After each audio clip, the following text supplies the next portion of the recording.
Hello, welcome to Greenhat-Redbeard Adventures. Today is a very rainy day. I am underneath a shelter at a park, and I thought I'd give you guys a little video about do-it-yourself bearing block handles for when it comes to doing a bow drill.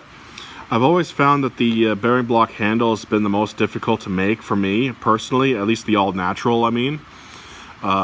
It's always been difficult for me to find the right material as well as to be able to get it to work. I've always had it too much friction in the handle, as well as it smoking up on me too many times. So I thought I'd go discuss a few do-it-yourself options. Some of these I've made myself, some of them I have not, and some of them, well, I'll get to it. This one in particular I did not make myself. As you can see, it's got a nice fine shape to it as well. This one was, like I said, is not made by me. This is not a how-to video, by the way, before I get officially underway.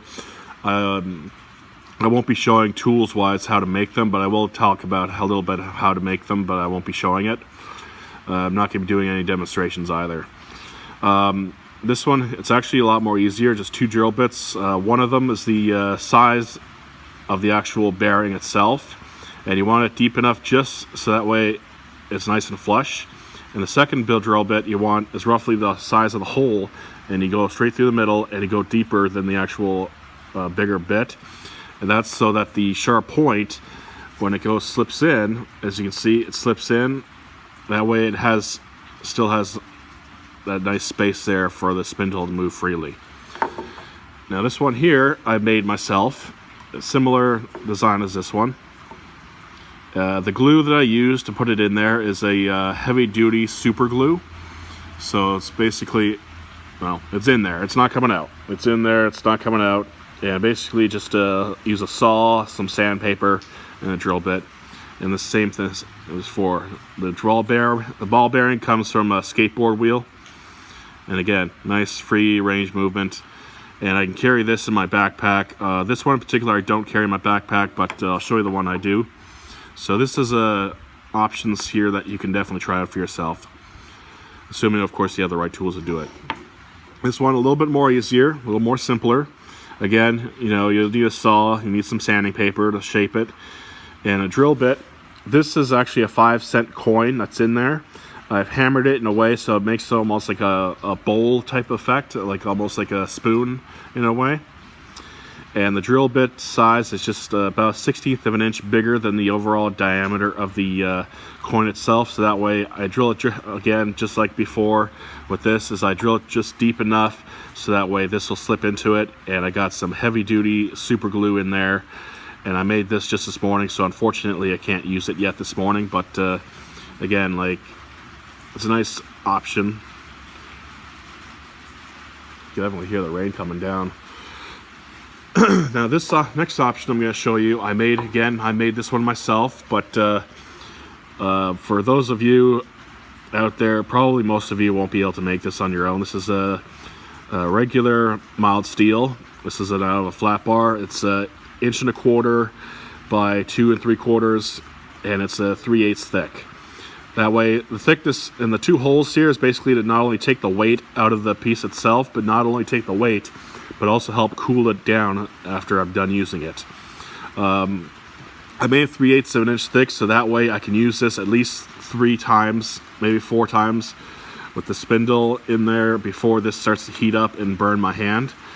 So that's what the thickness is. If it was a little bit thinner, then it'd probably heat up in my hand a lot more faster. So the hole size on here doesn't really matter. The divot, or the little part in there, it's just a 5/16 hole. I didn't drill it all the way through, obviously.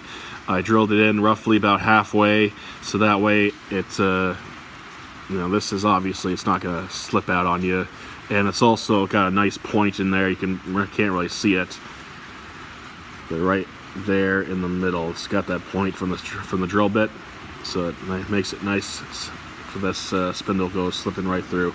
I think the company Easy makes it. ESEE makes these, except they're roughly 1/8 thick. And not only that, but you can also use it as a striking piece for a ferro rod, as well as a flint and steel. Unfortunately, this can't do that. Like I can strike it with a ferro rod, but not with a flint and steel, unfortunately.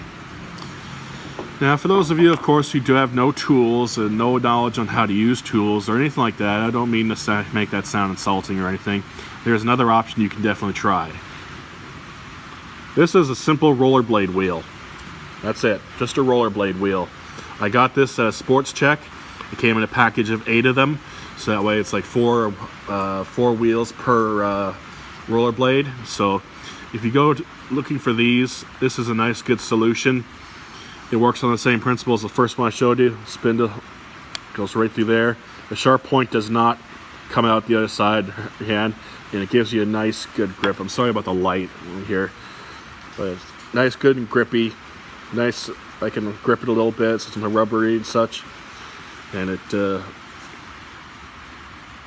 fits in there really nicely, and it spins real nice and smoothly. I can't remember the price I paid for this one here, but they range roughly in the general range, I assume about $25 to $40. If you're gonna look for these, go to a Sports Check or National Sports, any real sports store that sell rollerblades. Ask them for spare replacement wheels, and they'll give you these.